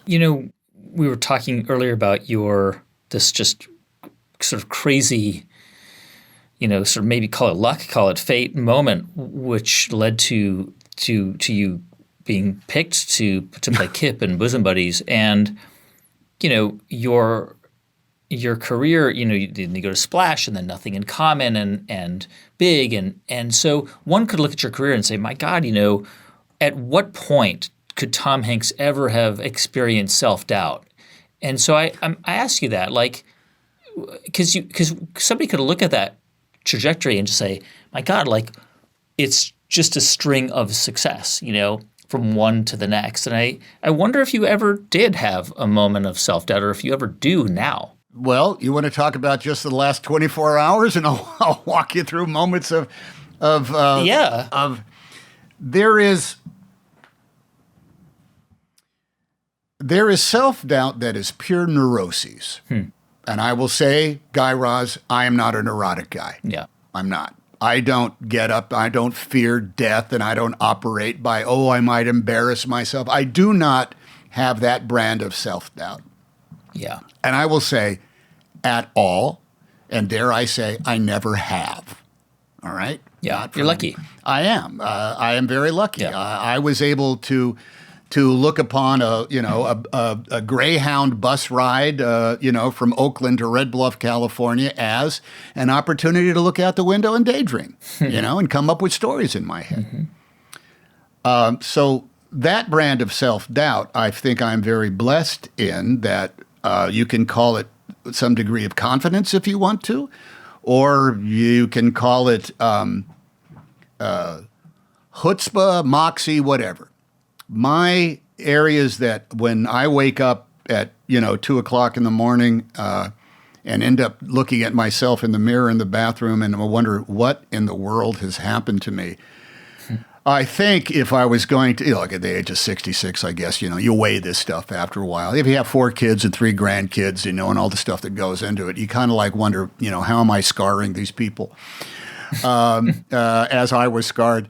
But I wrestle, if I can be, like prosaic enough, I wrestle with authenticity. I wrestle with the difference between lying for a living as an actor and lying to myself as a human being.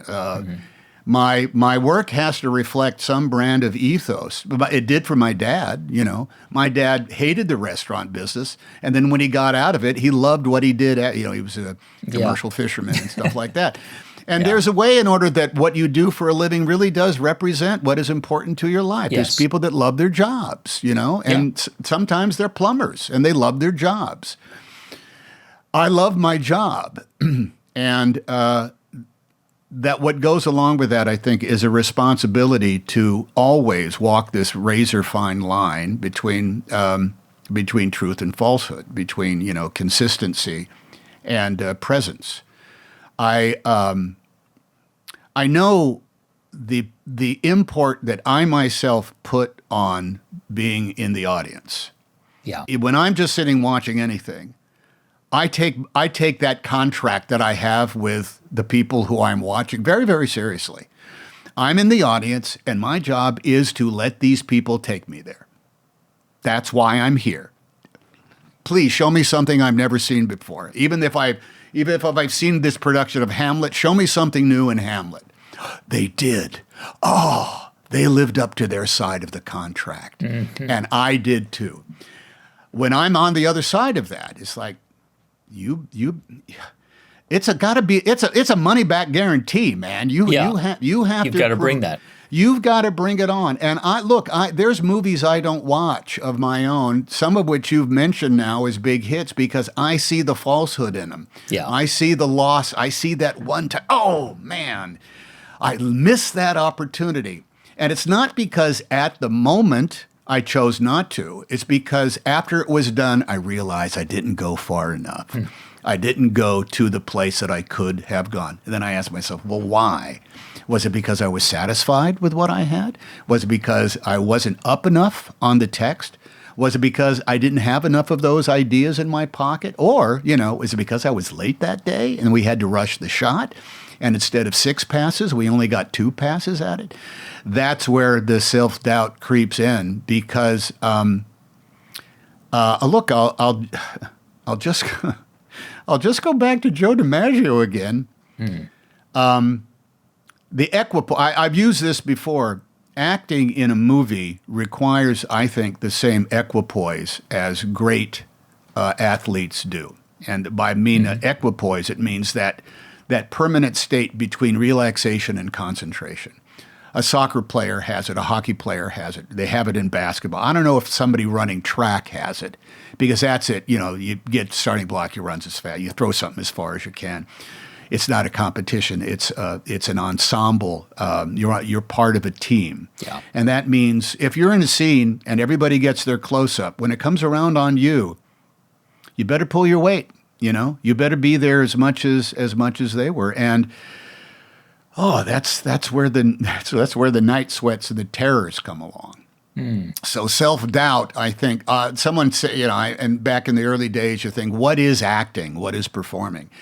And why can some people do it and some people can't? And it's because it's the battle against self-consciousness. I remember never wanting to wear a hat in anything. Literally, I said, I don't want to wear a hat.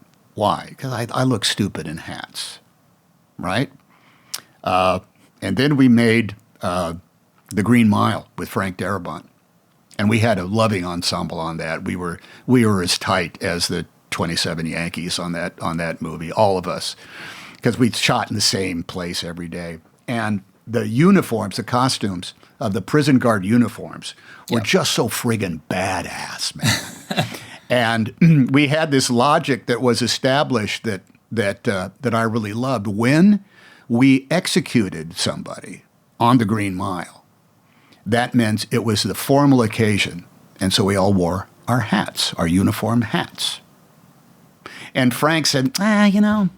I don't know if we need the hats right there. I said, Frank, we got to have the hats. We've got to have the hats. Because when we're running Old Sparky and we've done the tests and we've got the generators going, we know we are going to be killing a man. We're going to be executing a man that night. You have to give us the guards the uniform as armor so that we get to it. Because we don't wear our hats day in and day out. We only put those hats on when we're going to execute somebody. And Frank would say, yeah, I get that, but I don't know. You're wearing hats indoors. Yes, we're wearing the hats indoors because it's official now. And he finally said, I don't know, man. I think you kind of look silly in a hat, which is something I had said 8 million times in my career prior to that. And then my defense was, well, yeah, I do, because that's what I look like in a hat. And we won the argument. We wore the hats in the bit. And that self-consciousness is the difference between being able to go there and not go there. Yeah. If you're distracted by something on the stage, or if you don't have the text in your head and you're not working on that brand of idea, you will be self-conscious about how you look and how you sound. And that is the death of acting. I wonder if you kind of can go I just through those add, moments of, to me, can I just put that in? It's not carved in stone. I should have said, to me, that is the death of acting. To me. Right. I think many people can relate to this idea of like authenticity, and also, I mean, even, just hearing you talk about roles you can't watch. I've interviewed 25,000 people, or interviews I can't listen to because I hear the flaws and the questions I didn't ask, and also, there's a public persona and a private persona, and often they are the same, but there's a heightened version, right? Like people who listen to my show probably think that I'm always really nice and positive, but sometimes I'm not. Sometimes I'm negative and angry, and my wife calls me an asshole. Yes, that happens on occasion. Yeah. And so I guess my question to you is why do you do it? What motivates you to go out and play these characters? Like Marlon Brando sort of famously, and I don't know if this is apocryphal, but like he did this to collect a paycheck. Like he really was like a carpenter. He went out, he got a job, he made the cabinet, and so why do you do it? What gets you out of bed to go to a set to play that part? I will tell you this. I actually have an answer to this question. I'll go back to Vincent Dowling, artistic director of the Great Lakes Shakespeare Festival. The very first rehearsal of that production of The Cherry Orchard at the Sacramento Actors Theater, I think was what it's called. And I'm there because I did not get cast in What the Butler Saw out at Sac State. We were sitting around. We were about to have a read-through for the first time. And he made a little speech, an Irish guy, awfully good with that kind of a bit of a blarney, but also an artist. And he was talking about why we must be actors, why we're here, why the theater, And he said, he said something like this. He said, we're all here because there's nothing else like this. There are poets, and there are artists, and there are singers, and there are musicians. And they do it because it's the only thing they can do. But I believe that work in the theater is more fun than fun. And I heard that. And everything, I'm not kidding you. I mean, I'm 19 years old or however it was. I said, that's the way I feel. You know, in high school, doing a play in high school, it's not like going to high school. It's like doing a play. It's like it is more fun than fun. I've never thought, look, the work is hard. I don't want to discount that. But the essence of that goes into why did Joe Dimaggio put on that right. San Francisco Seals uniform and go out and play, double headers in September? Yeah. Because there's no life like it. There's something that is so grand, even if you lose the game, what you have experienced is all this time invested in equipoise. Yeah. That state between concentration and relaxation. That the only other time you might get that, I think, is when you're babysitting your infant children, and they're walking around the room and you have to keep an eye on them in case they fall and bonk their head on the edge of the coffee table. So you have to be right there. But at the same time, you're right there just laughing at because you're walking, they're cracking you up. They're better entertainment than TV. I don't want to be cheesy about it, but it's more fun than fun. And the crackling sense of being alive when something is expected of you and you have to hit those marks. Spencer Tracy, this is the other great thing, there's nothing to acting. It's simple to act. All you got to do is hit the marks and tell the truth. Right. A lot of people can hit the marks. Not everybody can tell the truth. And not everybody can tell the truth without just a ton of struggle. There was you know this, you're often talked about in the same sentences with, Spencer Tracy or Jimmy Stewart or, some of these iconic actors. And I recently read a quote from, I think it was George Clooney, and he was asked, why aren't you more public? Why aren't you on social media or something to that effect? And he said, I think that my role as a star is to carry myself with dignity and not necessarily to open my life up to the world. And yeah. When the actors we've talked about, Paul Newman or Jackie Gleason, who you worked with, or Spencer Tracy, Marlon Brando, there was a sense of mystery about them. We didn't know them. Which I don't have. I wish. Very few actors today have, right? Yeah. And I wonder whether you think there's value in that sense of mystery. Well, I think there is. Look, this is very much a mode. Very rarely do I have a conversation, quite frankly, like this one guy, about what we do for a living. Because usually your average PR blast goes out simply to remind people why they like you and give people an opportunity to ask the questions that they know what the answers are going to be.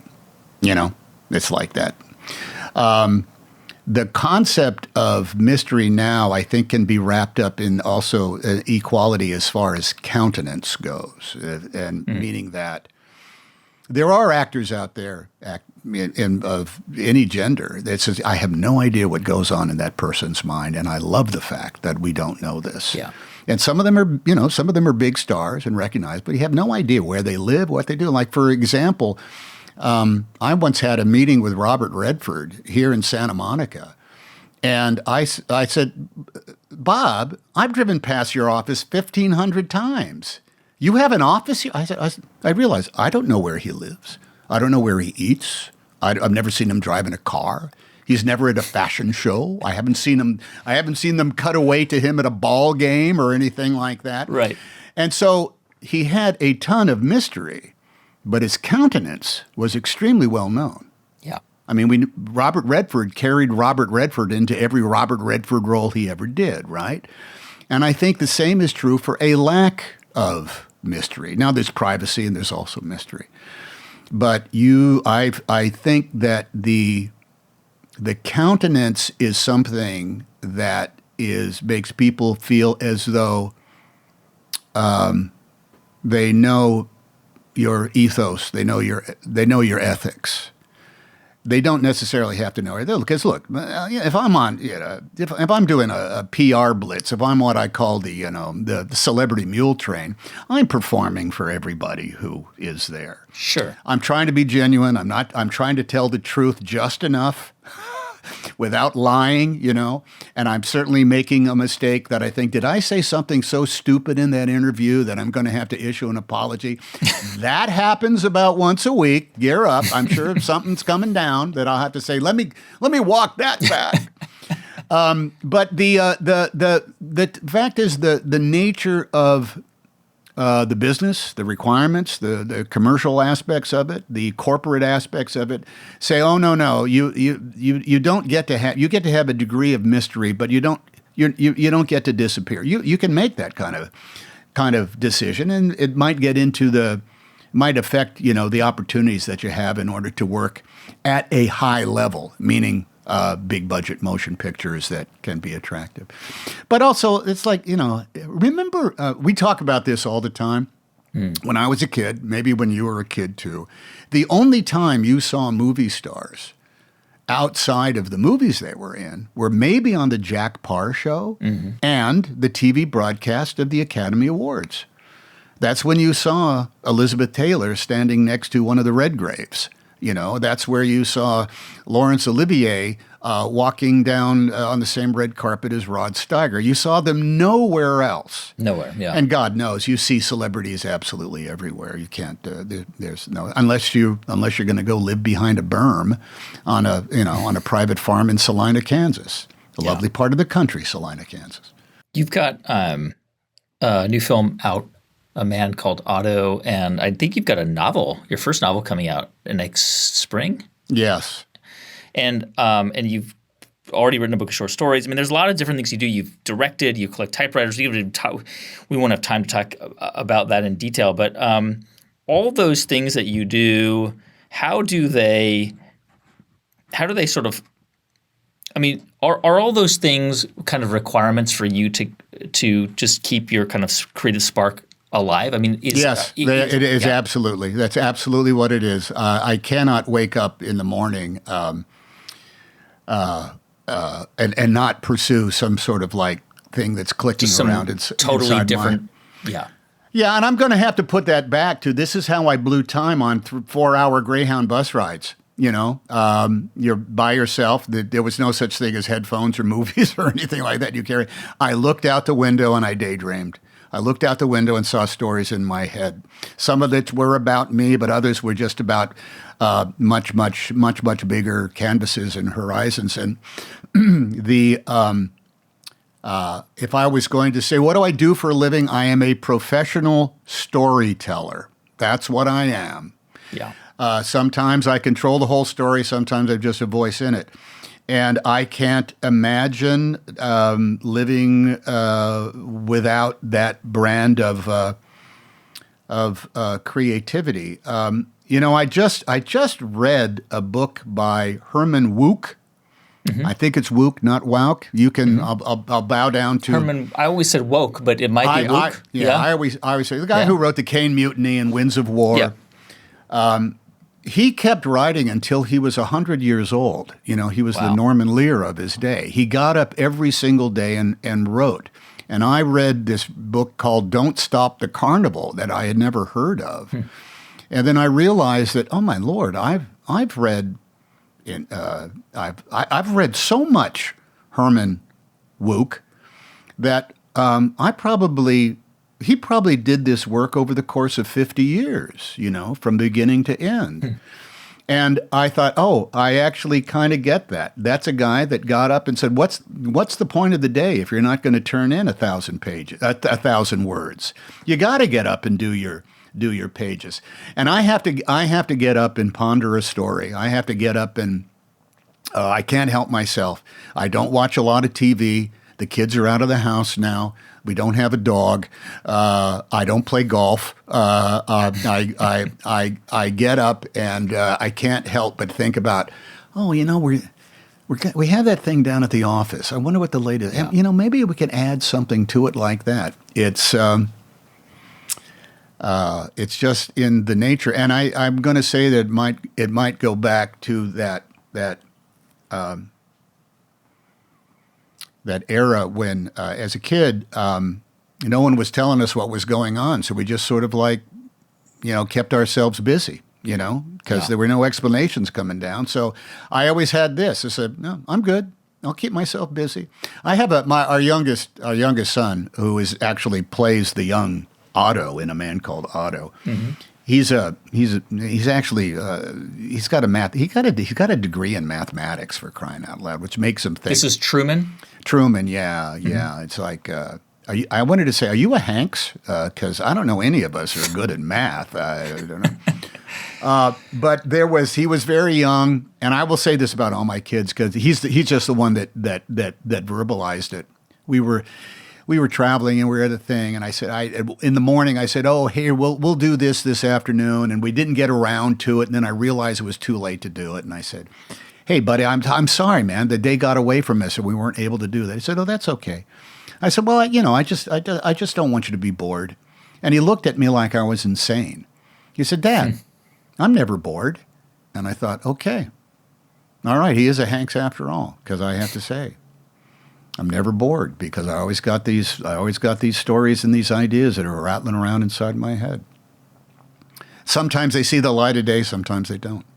What's the most common thing, the most common line from any of your films that people quote at you when they see you? What do they say to you? What's the line? I get Wilson yelled at me quite a lot. Run, Forrest, run. That's another one. Mm-hmm. There, Houston, we have a problem. They yell that at me. Yeah. They yell at kind of this. They yell, earn this. Yeah. From. I'm surprised I haven't heard "There's no crying in baseball." Oh, well, I get that. Yeah, that's quite ongoing. Brace for impact. I get that every now and again. But the countenance, I think, comes around. It's an awful lot of "Yo, Tommy." I get a lot of that. Hey, Tommy, and that's just like seen it. Do you? I remember I asked Jimmy Fallon about this, because I've been around him and have seen him interact with people, and he loves it. I mean, he loves when people come up to him in restaurants and talk to him, and he really, and I'm sure you've seen this with him too, and you are very approachable because of your public persona and the roles you play, and I'm sure people just approach you and just want to talk to you. And do you love it, or is it sometimes something that you just kind of want to, I don't know? Well, I understand it. There are some times that it makes all the sense in the world, and it's very, very easy. But, it's not great when you're having dinner with your family, because they're really not just approaching me. They're approaching the family dinner table, and it's not. And by and large, I'm going to say 90% of the time, it's kind of fine. It's great. People say, and it's easy to have a quick interaction with you. But it goes with the territory.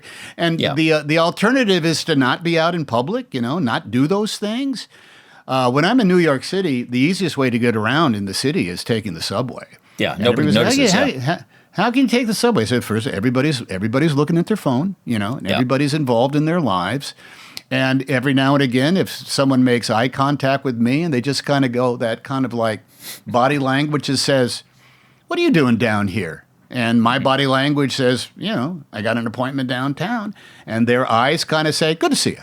And my eyes say, "Thank you," and that's it. That's all that goes around. The other thing happens is when it's you're publicizing something, and then out come the merchants, and you got to deal with that because everybody wants a piece of you. But by and large, it's like, "Oh, hey, how you doing?" "I'm all right. How you doing?" "I'm okay. Good to see you." All right, Tommy. That's and you just move it on down the line. Tom, thank you so much for spending all this time.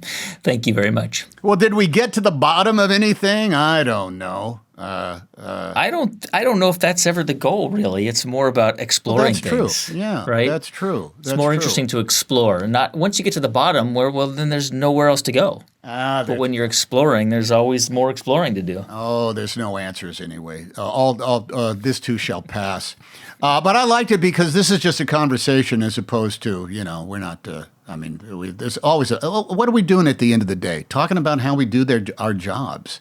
And that's one of the best that's one of the best ways to get to know anybody. That's like if that's where you find out that a guy who is a plumber really, really, really, really loves his job. Yeah. Or a woman who does insurance scans or something like that. Like when you go and you talk to somebody, you're getting the person who does the sonogram of your carotid artery, and you end up having a conversation with him. You say like, "What? Hey, can I ask you a question?" "Yeah, sure." I said, "You ever come across a thing that makes you say whoa because you're doing a?" I said, "Oh, it happens all the time." And then they'll tell us a story about someone came in and what they discovered about someone's carotid artery and how fascinating it is. That's great stuff, and that's just a conversation. That's easy to do. Yep, it is. All right. Thanks, Guy. Good talking to you. That was my conversation with Tom Hanks. We'll link to some of the videos that we mentioned in this interview at our website. Go to thegreatcreators.com/Hanks, and we publish show notes for all of our episodes at thegreatcreators.com. For more episodes like this on YouTube, please hit the subscribe button below this video. And if you want to find out when we post new videos, just hit the bell button and you'll be notified. I'm Guy Raz. You've been watching and listening to The Great Creators. Thanks so much. See you here next time.